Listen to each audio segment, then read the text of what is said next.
Well, thank you so much. Good afternoon. I trust all are blessed. If you're not, you will be. That's my expectation. Praise God. It's always an honor to get to share with you in Healing School and those that are watching online as well. I really have enjoyed the time of worship and then the different testimonies and words.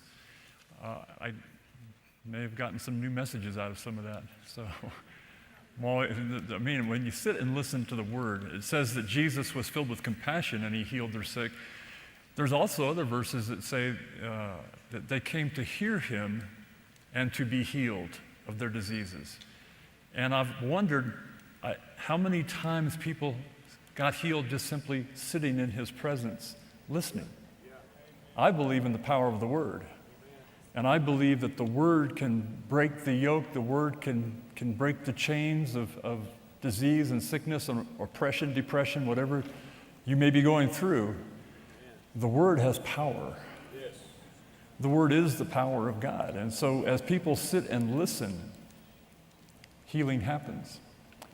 I've been listening before in certain environments in which something happened on the inside of me that was not even related necessarily to what was being said, but in the environment of the Word, what the Spirit was able to minister to the need that I had. And so there's a lot of power right here today. There's plenty of power for you today. Amen. And so I'm going to be sharing the Word with you, but I want you to not just be a passive listener, but an active recipient. An active recipient of the Word of God, so that as you're listening to the Word, it has a place to go to work in your heart. Amen? Can we do that? Praise God. I want to pray before I start. Hallelujah. Father, we love you so much. What an opportunity we have today. What an opportunity we have to be in your presence, to hear your Word, and to let the Word work in our lives, wherever it needs to be, whatever it needs to be applied to, whether it's spirit, soul, or body, Father. Your Word carries your life. It carries your power. And Father, we thank you now that we are in this place of hearing with open hearts. And we give you the glory, Father, for the good things that will happen. In the name of Jesus. Amen. Amen. All right, I want to read a verse to you. Fancy that. I'm going to read a lot of verses to you. Okay. I want to start in John 18. John 18, 37 and 38. And this message kind of was born from this little verse right here. John 18, 37 and 38. And it says, everyone, Jesus is speaking. Let me set the context here. Jesus is before Pilate. He's been arrested. They're having a dialogue. And it says, everyone who is of the truth hears my voice. Everyone who is of the truth hears my voice. Pilate said to him, what is truth? And I mean, I've read that thousands of times, as probably many of you have as well. But I stopped one time and thought about that. What is truth? Everyone who is of the truth hears my voice. I hear people all the time telling me they're having trouble hearing God. Perhaps there's a truth issue going on. I will explain as we go. But everyone who is of the truth hears my voice. And so I realized that there are different voices that we hear. There are different inputs that are coming from different voices in the world, but there's only one truth. There's only one truth. Now, I've told this story many times and want to tell it again, and perhaps some of you haven't heard it, but 41 years ago, about this time of year, maybe another month or so later, my wife was expecting our first child, and she had severe complications, and I won't go into the whole story, but we got her to a doctor, and they did a sonogram, they did other tests and what have you, and I took her home and went back. I went back by myself the following day to get the results. And the doctor brought me into his office. He showed me the sonogram. He says, the sac has collapsed. There's no sign of life. The fetus, his words, the fetus is dead. Now, that was a fact. That was a scientific fact. He could prove it. He had the evidence. It was a fact. But it wasn't the truth. It wasn't the truth. Because something rose up inside of me, the Spirit of God rose up and just said no. No. See, at that moment, I had an opportunity to choose between a fact and a truth. And I chose truth. Now, looking back, I didn't know what I was doing at the time. I just simply had the Spirit of God rise up within me and say no. But now looking back, I know what I was doing. I was making a choice between that which was a fact, but something that was greater, that was truth. And I chose truth. I went home and my wife asked, what did the doctor say? And I said, you'll be fine, just stay in bed. Everything will be all right. Because I chose to not quote the doctor of facts, I chose to quote the doctor of truth. Amen. Praise God. My son was born 2 weeks late, perfectly healthy. He's 40 years old now. And, obviously doing well and married and has a child.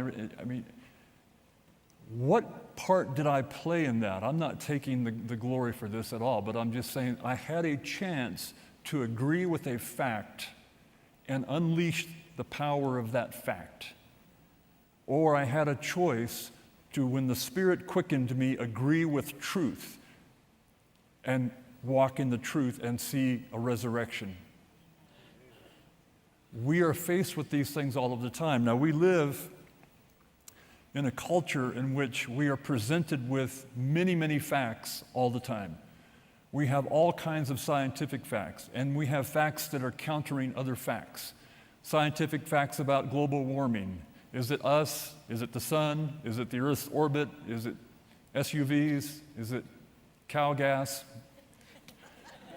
We have, said it politely, we have all of these facts that are competing against each other, and if you'll notice, scientific facts keep changing. If you were born in my era, we won't talk about when that was, but a long time ago, eggs were healthy, right? Not so many years later, eggs aren't good for you. Not so many years later, eggs probably are okay. Sometime later, no, eggs aren't okay. Well, the white part is and the yellow part isn't. Well, the yellow part is and the white part. And on it goes. And each time there are scientific facts that are backing up the proclamation, and we are supposed to believe those facts. There are some people that actually think bacon is bad for you.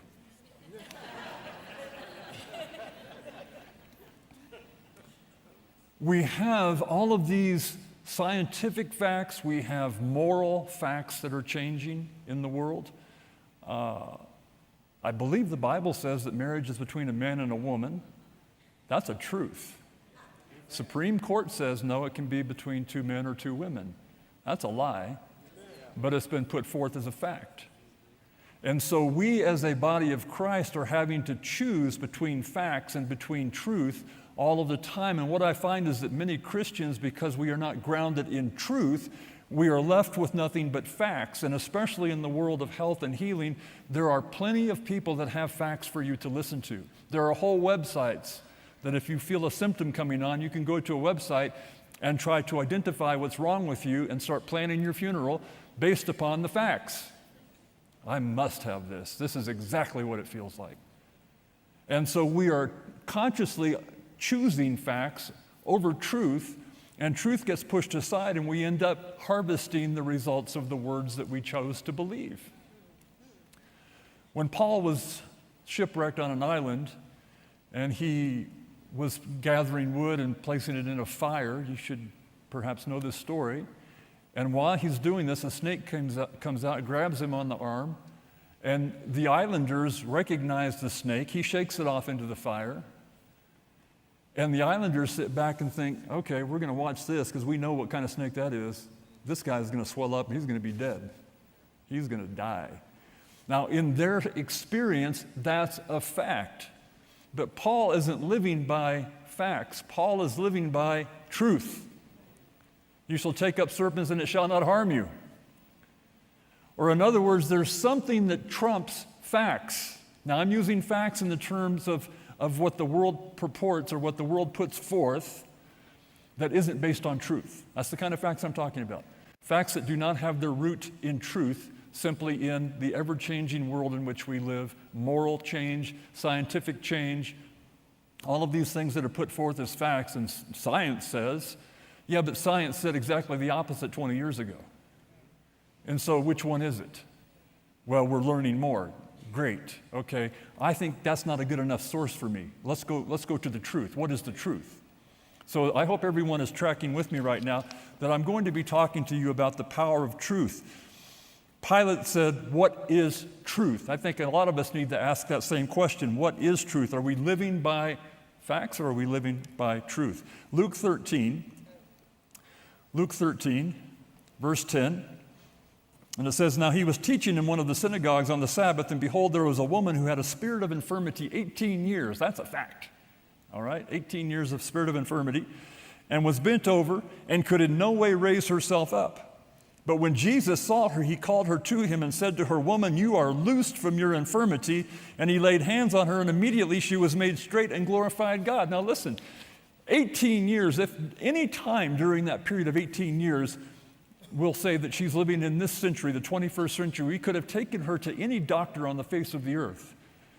And we could have had her had x-rays taken, we could have had tests run, and the medical facts would have demonstrated that she had some kind of something that had a name that has roots in Latin, obviously, okay? She has osteo this, or she has scoliosis that, or she has something or the other. They could have identified it, they could have seen it on x-rays. It was there. It's a fact. But what Jesus knew that they didn't know, no doctor on this earth would say, well, I think that's a spirit of infirmity. No doctor would say that. They'd lose their license. Because their license isn't built on spiritual things, it's built on temporal fact things. But Jesus saw beyond that, and he saw this is a spirit of infirmity. Regardless of what the x-rays show, regardless of what we can find, the calcium deposits or whatever, or the deformity, all of that has scientific names to it. Those are facts. But there's a truth that supersedes the facts. It's a spirit of infirmity. And when he laid his hands on her, all of the facts left. Or in other words, when the spirit left, it took the facts with it. Are you getting this? The facts were only there in a temporal fashion, in a temporary fashion. When truth showed up on the scene and Jesus laid his hands on her, the spirit that carried the facts was broken and had to leave and took the facts with it. And she was instantly healed. This is so important because what I see in my own life, I've seen this, I'll give you some testimonies here in a moment, but what I've seen in my own life is that we often are confronted with so many facts if we don't have our lives built on truth. Even as Christians, and we may be Christians for decades in some cases, but the truth still has not been deeply rooted in our spirit, man, in our hearts. We're not founded on truth, so that when the doctor says, uh-oh, that's all you have to work with. Unless the Spirit of God quickens you based on truth in your spirit, man, and tells you, no, don't receive that fact. Don't receive that fact, because the truth is bigger than the facts. The words that you believe will determine the quality of life you live. The words you believe will determine the quality of life you live. So if you're going to believe all of the facts, then that's going to determine your quality of life, because the facts keep changing. The doctors keep changing. Well, I think I'll get a second opinion. Why would you need a second opinion if the first one is based in truth? Right. It's not. It's a fact that's a deduction, and that's why you want a second opinion, so you can get a different deduction. Or maybe a third opinion to get another deduction. This is what I think. Well, this is what I think. Well, this is what I think. And when we live on that level, we are choosing those words from which to live, rather than what's the truth. I know everybody's sitting there with bated breath. What's the truth, Barry? What's the truth? I'll tell you in a minute. Stay tuned. All right. Praise God.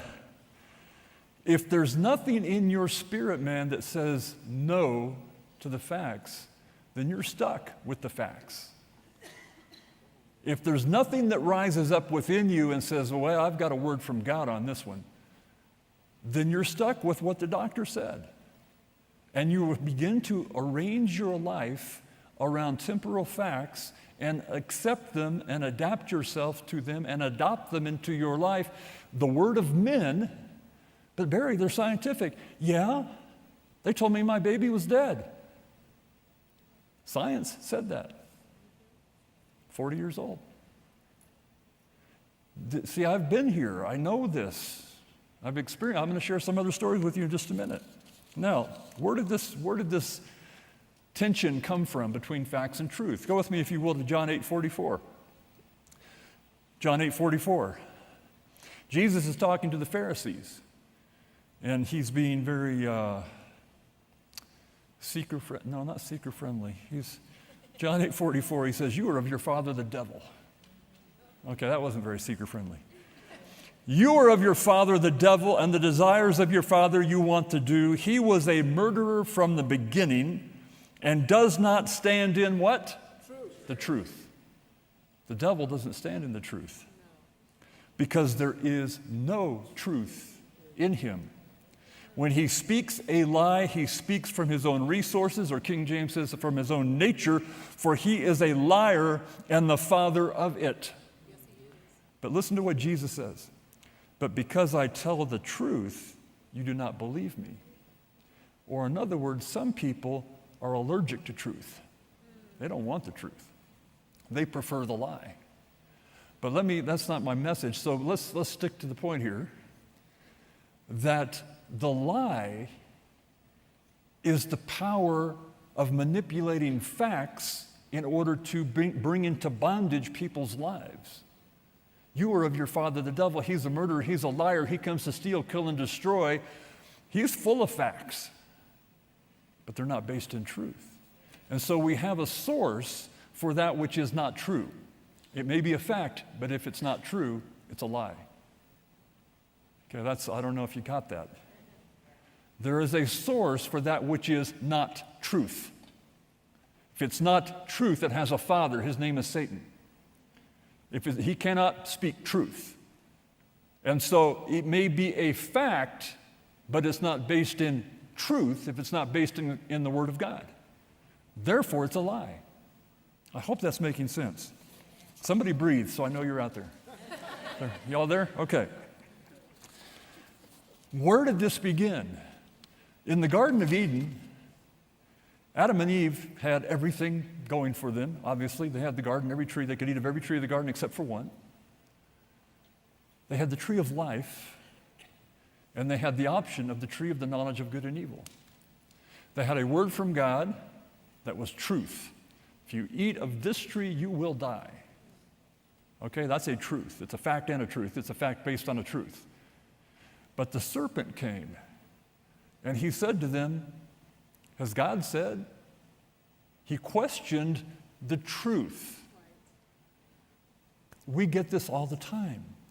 You will make a stand on truth, and someone will come along to test your foundation. Do you really believe what you just said? Because let me share some facts with you. And they will begin to question the Bible. They'll begin to question your doctrine. They'll begin to question this. They'll question the other. And if you're not solid in the truth, you will be shaken. The serpent came along and checked up on Eve, and she wasn't solid in the truth. Well, the Lord said we can eat of all the trees, but we can't eat of this one or touch it, or we'll die. Well, God didn't say anything about touching it. So there was some lack of information there. And then the enemy says, you shall not die. You shall not die. Well, now they have a problem, because God said they would die, and the snake says they won't die. So what are we going to do with this? We've got God, in whose image we're created, who created all of this, and it looks pretty neat, but we got this shiny snake over here, and that sounds pretty good too. We won't die, we'll be like God. God's holding back on us. The truth is being challenged by something that looks good, and it's being challenged as God is lying to you. You won't die. And they went with the snake. They listened to the snake, and they instantly were separated from the life of God. They were left in their own strength. They were left to their own devices. But what's the name of the tree they ate from? The tree of the knowledge of good. See, the knowledge of good is on the same tree as the knowledge of evil. But neither one of them are life. See, we're digging deep here. I hope you're getting this. The knowledge of good and evil are on the same tree. And we live, most of us still live, according to that tree. We're living according to the knowledge of good and evil. That's where, if you will, science comes from. That's where medicine comes from. Good and evil. This condition you have is evil. I have a good to help you with this evil. I'm not putting that down. I'm just trying to identify it. All right? So you have this condition, that's evil, or we'll say that's bad. We have this drug that may help this condition, so that's good. So it's all relative but it all goes back to this one tree. And all of this began from the father of lies who says, you shall not die. So where I'm going with this is every physical infirmity that came from the death cycle that Adam unleashed, every physical thing that has gone on since then, all of the problems and maladies that we have are all birthed ultimately in a lie. They're not truth. Adam believed a lie, and the lie he believed unleashed all of the death and sickness and suffering that we have today. So my question is, what do we have as an antidote to the lie? Let's keep going here. I want to stay on track here. So, John 14, verse 6. John 14, verse 6 says, Jesus said to him, I am the way, the truth, and the life. Or the tree of life in the Garden of Eden that Adam and Eve chose to not eat from and they were banned from after they sinned, that tree was a representation of Jesus.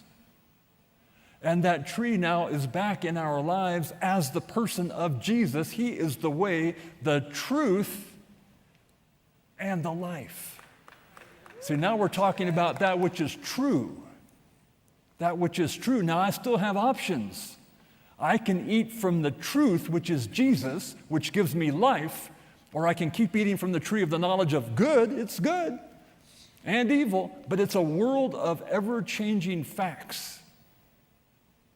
Have any of you, now that you're hearing me talk about these things, have you ever felt tossed to and fro by every wind of fact?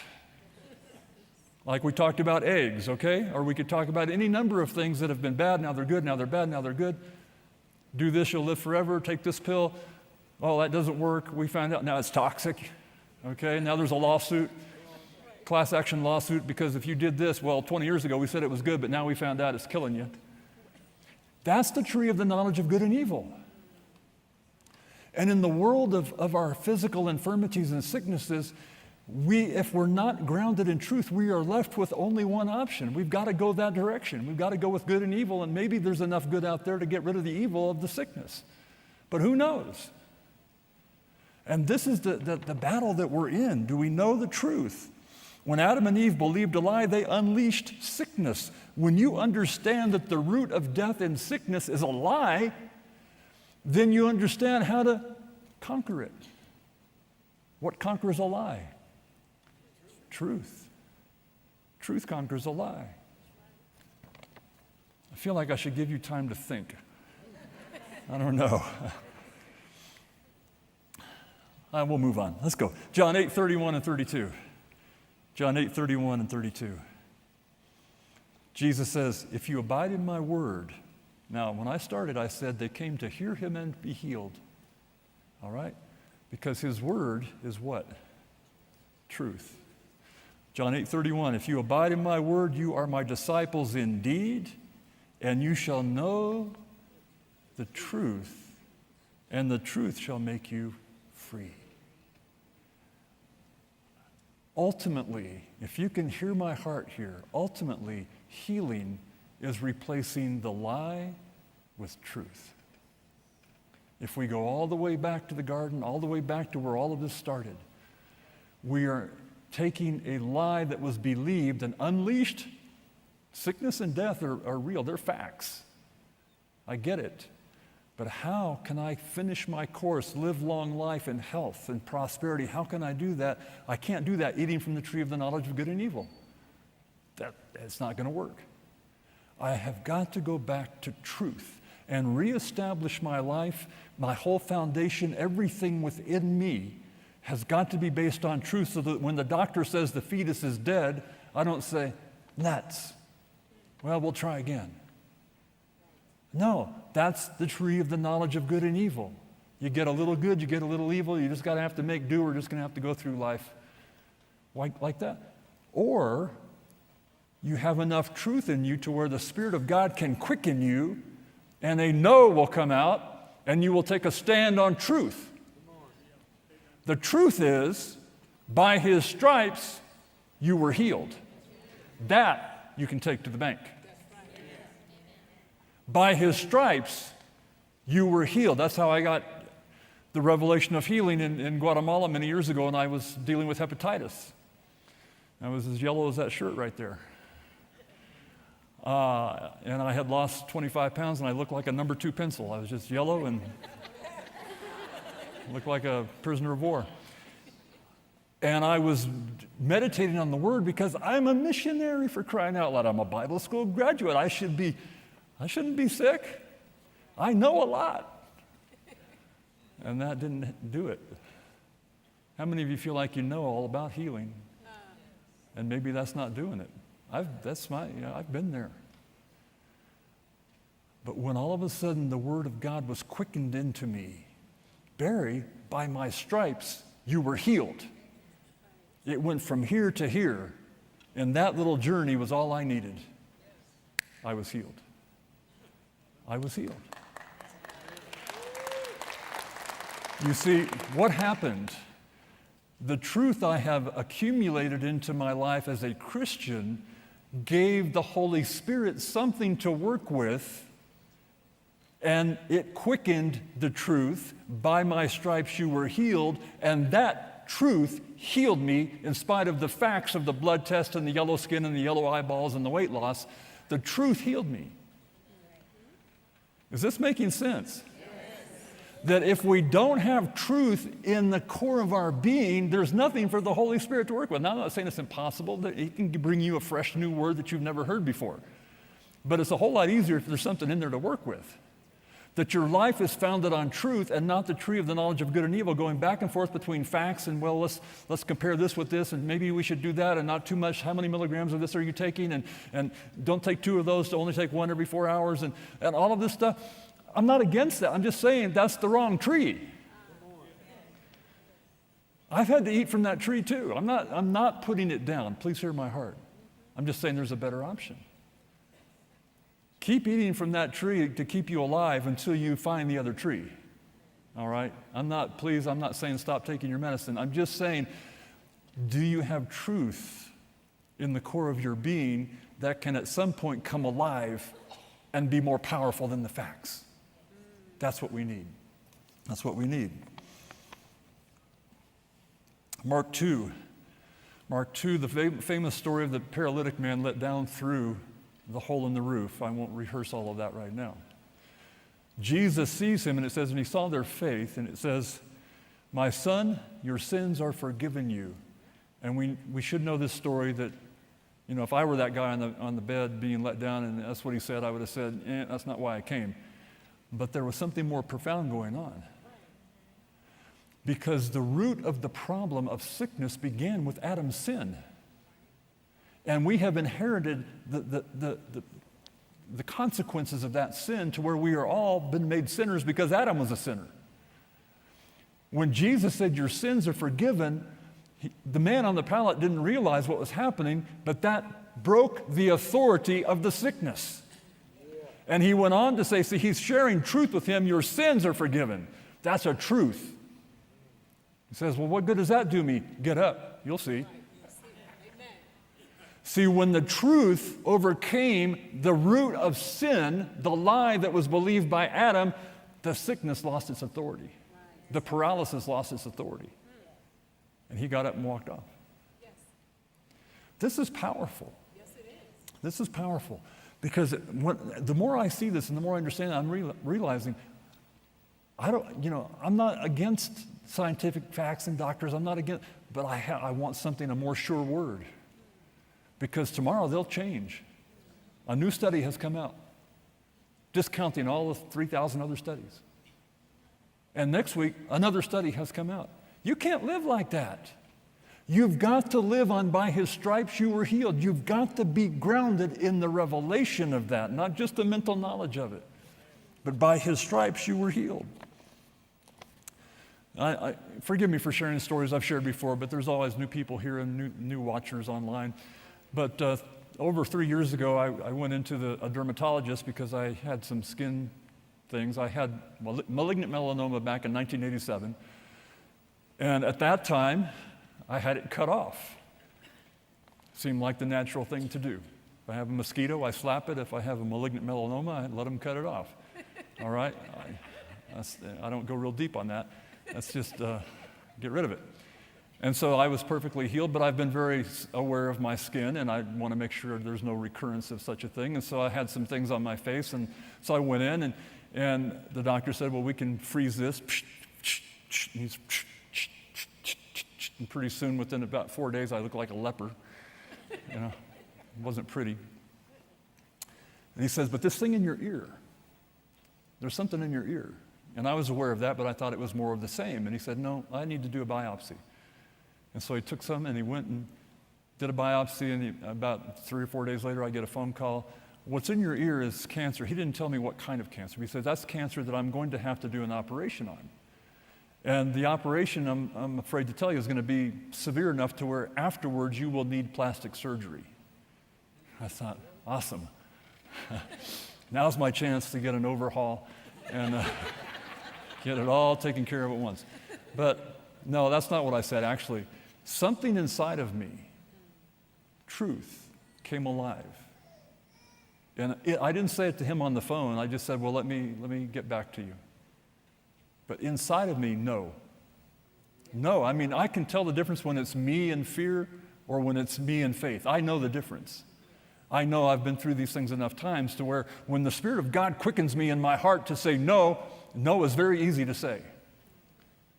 And I told my wife, she says, what are you going to do? And I said, I'm not going to do it. I am not going to do it. Well, can I call the kids and have them pray for you? No, I don't even want the kids to know. This is already settled. See, I have truth to work with. If you don't have truth to work with, it's hard to work. But if it's in there and if you're grounded in truth, so when the doctor gives you a fact, it was a fact, there was cancer in my ear, that's a fact. But it was based on a lie that Adam believed thousands of years ago, that he unleashed. And I have another tree to eat from. I don't have to keep eating from that tree. I have a tree of life and truth to eat from. And so 3 weeks later, I get this registered or certified letter in the mail from the doctor, legal protection for him, I'm sure. You must have this surgery, and after that, you must have plastic surgery, et cetera, et cetera. And I read it to my wife. She says, what are you going to do? And I just tore it up, threw it away. Not going to do it. I had a word from God. Now, if I hadn't had a word from God, I wouldn't do that. But I had a word from God. A year went by. It took 1 year of me just doing my thing, I wasn't worried about this, but it took a year for it to disappear. Completely disappeared. That has been now over 2 years ago. Still perfect.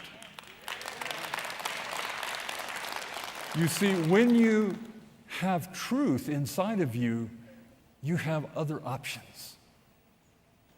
When we have our lives founded on truth, and not just on science and facts and doctors, and I'm not, again, putting down doctors, but they are limited to the tree of the knowledge of good and evil. And sometimes let me be very transparent with you. There are times when I have gone the route they have prescribed. All right, I've never shared this before, but I'll share it tonight or today. That probably 3 or 4 years ago, back when we were still in the barn, this wasn't finished yet. I was dealing with incredible pain. And I didn't really understand what was going on, so I finally went to a doctor to find out what's going on. And I'd actually traveled with this pain. I had done all kinds of things. I would stand to teach. I could barely stand up, and no one knew. And I would just barely make it off the stage and back to my office and just collapse. I was in so much pain. And so I went and I got to find out what's going on here. And so I went an examination, double hernia. I've been trying to function and travel and teach with a double hernia. That was a fact. The Spirit of God did not rise up within me. So I'm going to be real transparent with you. In that case, I said, what can be done? He says, there's a quick operation and we can take care of this. Okay. I had peace and faith to do that. So that was eating of the tree of the knowledge of good and evil in a sense, and yet that took care of that problem. And so I'm not telling you to go one way or the other here. I'm just saying, do you have a foundation in truth with which to make a decision? I made a decision to have an operation in that case. I made a decision not to in that case. Because the Spirit of God quickened me on this one? No, the Spirit of God didn't quicken me on the other one. Does that make sense? Yes. I want to take the guilt trip off of you. Amen. If you're going the medical route, be warmed and filled. Don't be under a cloud of guilt and condemnation. Just decide that you're going to get into the Word until truth has become so powerful and so real in you that you will have an option. That when they come and say at stage 4 you have 6 months to live, you don't just have to say, nuts. There might be something else that you can say because you've grounded yourself in truth. Yes. Amen. Facts will challenge the truth. Facts will always challenge truth. Facts do not see the unseen. Facts only see the world of the temporal.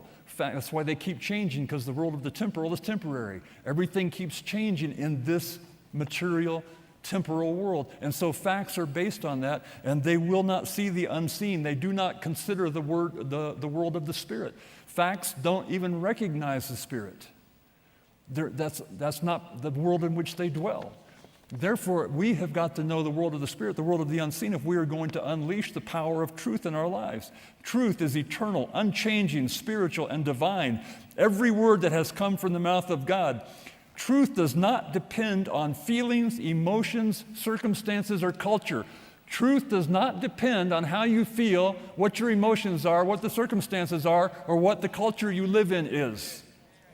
That's a fact-based world. That's the tree of the knowledge of good and evil. Truth goes far beyond culture, far beyond your feelings. Well, I don't feel like it. Who cares? Well, this doesn't feel good. It doesn't matter. What is the Word? What does the Word say? What is the truth of the Word? Are you building your life on the truth of the Word? So that you have an option. And you don't have to just be carried along by the world of facts. Adam strayed from the truth and went after the shiny lie.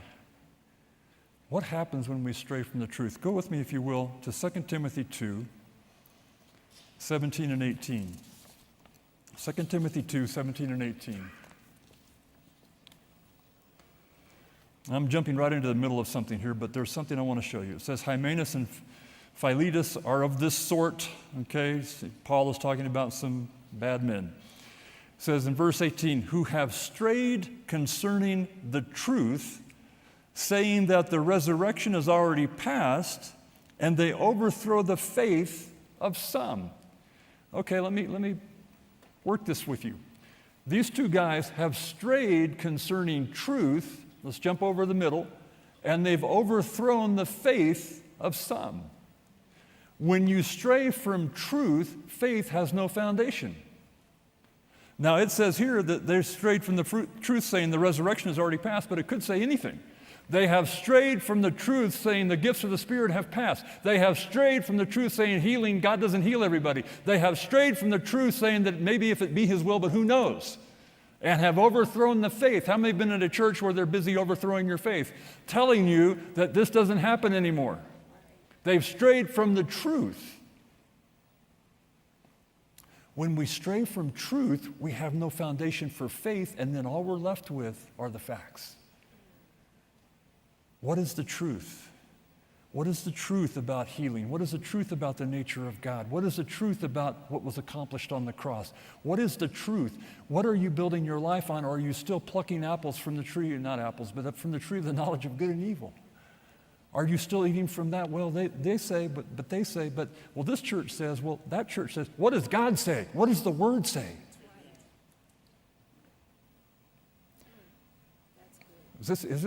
Am I?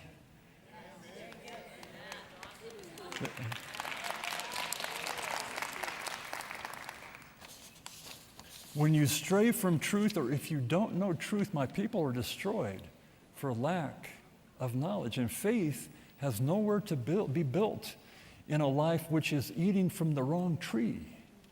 We have got to decide. We've got to recognize I don't go around making a big deal about the knowledge of good and evil. It's not. I recognize it. I see it for the temporal, shallow existence that it offers. I see it, I recognize it. But I try to build my life on what's true. This has been a journey, as we say the word healing journeys. This has been a journey for me to recognize, okay, that looks true, but it's just a fact based on a man who believed a lie.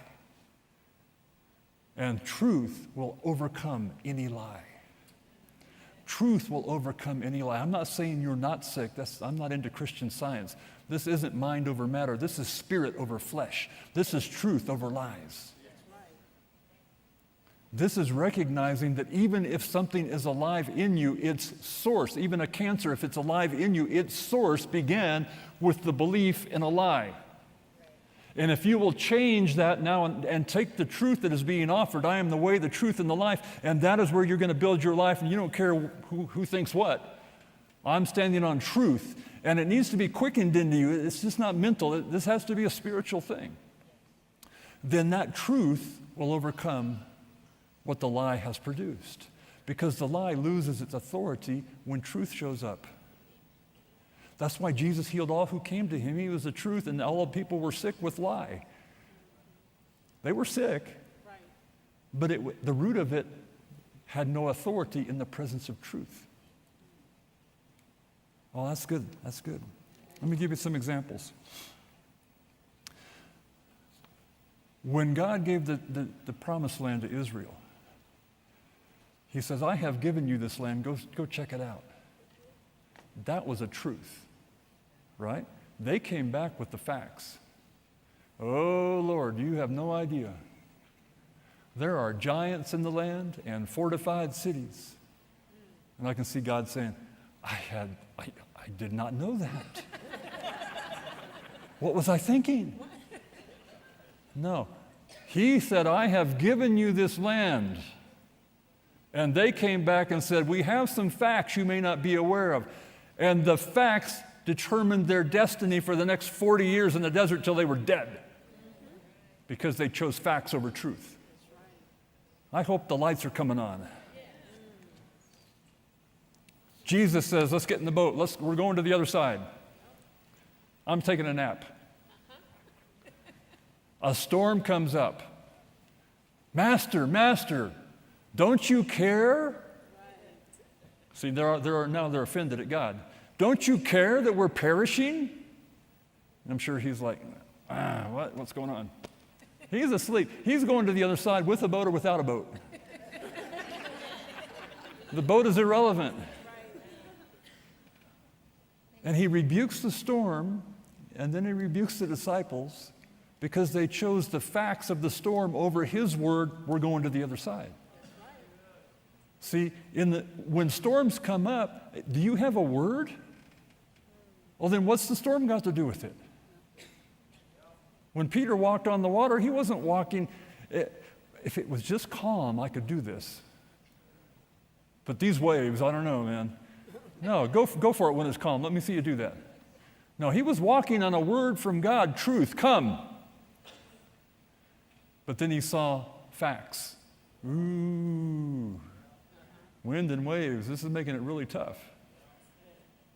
Dude, you're walking on the water. You know? You're walking on Jesus' word, the truth. But the facts stole his victory. He let the facts steal his victory. Truth. Jairus says to Jesus, lay your hands on my daughter and she will live. That's a truth. They get close to the house, the servants come and say, don't bother the master anymore, your daughter is dead. That's a fact. Jesus says, do not fear, only believe, or in other words, don't open your mouth. You've already declared truth. Lay my hands on her and she will live. Didn't matter if she's dead or alive. The truth will trump the facts. See, people are already crying and carrying on and mourning, but he walked in with the command of truth, lay your hands on her and she will live. He was walking in that truth.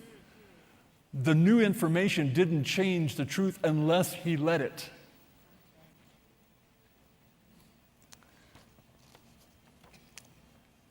Lazarus is dead. Lazarus is dead. That's a fact. What are we going to do? I am the resurrection and the life. That's a truth. See, my son is alive because he's the resurrection and the life. Jesus is the resurrection and the life. The truth trumped the facts. Is this making sense to you? That we have got to get the truth into our hearts so that when the facts come, we have something to stand on. There's all kinds of things that are facts. Scientific, they're dead or they're sick or there's cancer. I'm not debating that. I'm just saying, what's its authority? Is its authority bigger than the truth? No. Do you know the truth? Is the truth coming alive inside of your spirit to overcome the facts? The gates of hell will not prevail against the truth. They can't. Truth is the most powerful thing there is. It says in John 17:17, sanctify them. This is Jesus' prayer before he's arrested. He's praying for his disciples, and later he prays for us. He says, sanctify them by your truth. Your word is truth. That means separate them from the corruption that is in the world. Sanctify is just a religious word for have them become separate from all the corruption and loss and sickness and tragedy and poverty and everything that's in the world. Sanctify them by your word, by your truth. Truth separates you from the tree of the knowledge of good and evil. That's the corruption that's in the world. Truth will do that. Your word is truth. Your word is truth. See, some of you, hopefully, this word is setting you free right now. This revelation is healing you right now. Hopefully something is being quickened inside of you and you're thinking, I've been believing a lie all this time. And it's not a lie in the fact that it's not a fact. It may be a fact, but it was based in a lie. You shall not die. That was what Adam believed, which unleashed whatever you're going through. Now you can still work on that level, or you can go back to the other tree and get the tree of life, the truth that will set you free. What's the truth? I'm coming in for a landing. Fear not. Jesus is the truth. The Word is the truth. The new covenant of promises and justification by faith is the truth. Your new identity of righteousness and the new creation, that's truth. Are these things real to you or just doctrinal Sunday school stuff? It's got to be real to you. Are you the righteousness of God in Christ or not? Can you stand before God without fear? Can you stand before the devil without fear? Can you stand before cancer without fear? See, are you the righteousness of God in Christ? Are you a new creation? Are you still carrying baggage from the past? Lies of the devil, you're not worthy. But if you only knew my story, we don't need to know your story. I need to know when the story started over, when you got born again. Amen. If you only knew all that I've been through. Hey, we all have been through something. We're not going to make a movie about that. Let's make a movie about from when you got born again going forward. Amen. Let's get truth. Let's exalt truth. The new creation. What are the facts? The facts are sickness, stress, depression, financial challenges, corruption in the world, all kinds of tragedy, politics. We're dealing with a whole city full of people up in Washington, D.C. that are eating from the tree of the knowledge of evil and evil, good and evil. And there's hardly anybody up there that knows the truth. I don't want to go there right now. Truth is the joy of the Lord is your strength. Are you living in the joy of the Lord? Or is that just something you hear other people talk about? The joy of the Lord is your strength. Are you joyful? That's really tough, brother. If you only knew. I don't want to know. I want you to know truth. The joy of the Lord is your strength. See, as long as you keep wanting everyone to know your story, you're still eating from the wrong tree. Right. Tell people your victory. Yes. Even before it happens. That's called faith.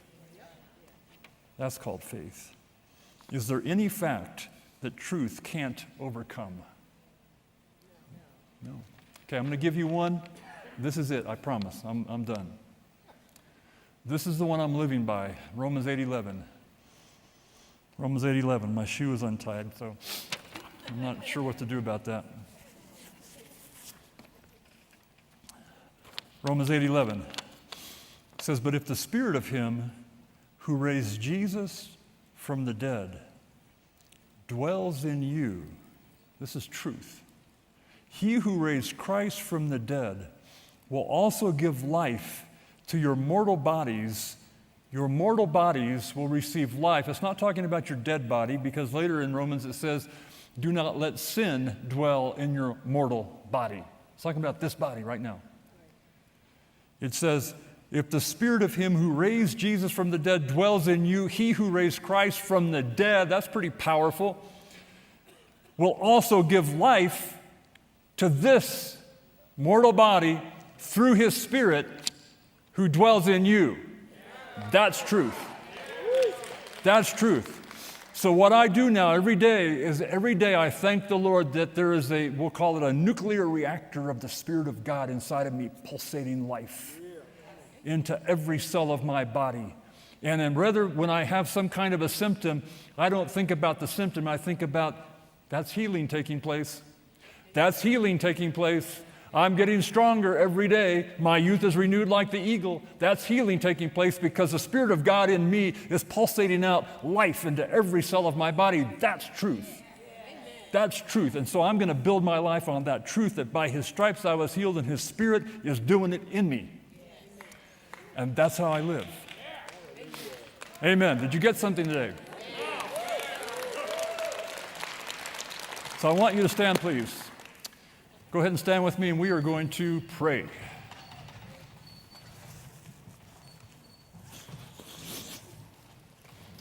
Hallelujah. Oh, praise the Lord. Father, you are the truth. Jesus is the truth. Your word is the truth. In our lives, we are determining right now that we are going to be of the truth.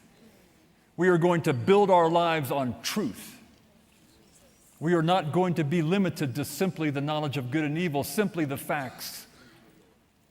But we are going to build our lives on truth. And Lord, I pray that the word that has gone forth today carries your life, your bondage-breaking power, your healing power, that it would find the good soil of hearts in this room and those watching and those that will watch in the future. That the word that is going forth carries your life, your love, your compassion, your power to set captives free. And that healings are taking place right now. Right now, the Spirit of God is quickening the bodies in this room, the bodies that are watching and will watch in the future. The Spirit of God is quickening. The Spirit of God is driving out every spirit of infirmity. The Spirit of God is driving out every organic thing, cancer, anything that should not be there. The Spirit of God is pulsating. See it pulsating through every cell of your being. See the Holy Spirit. Use the imagination that Andrew teaches us.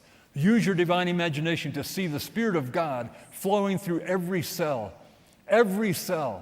from head to toe. Every organ, your heart, your brain, your eyes, your ears are being touched by the Spirit of God right now.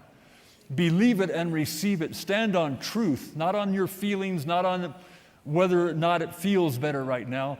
Believe it's happening right now.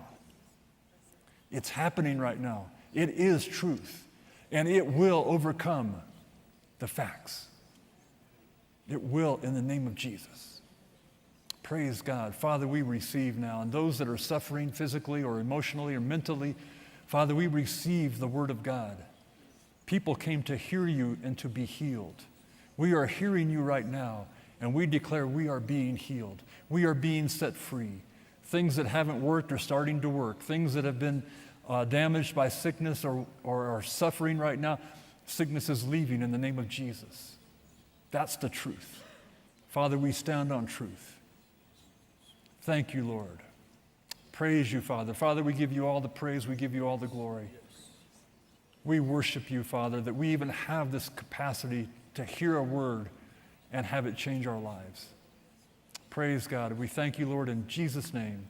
Amen and amen. Praise God.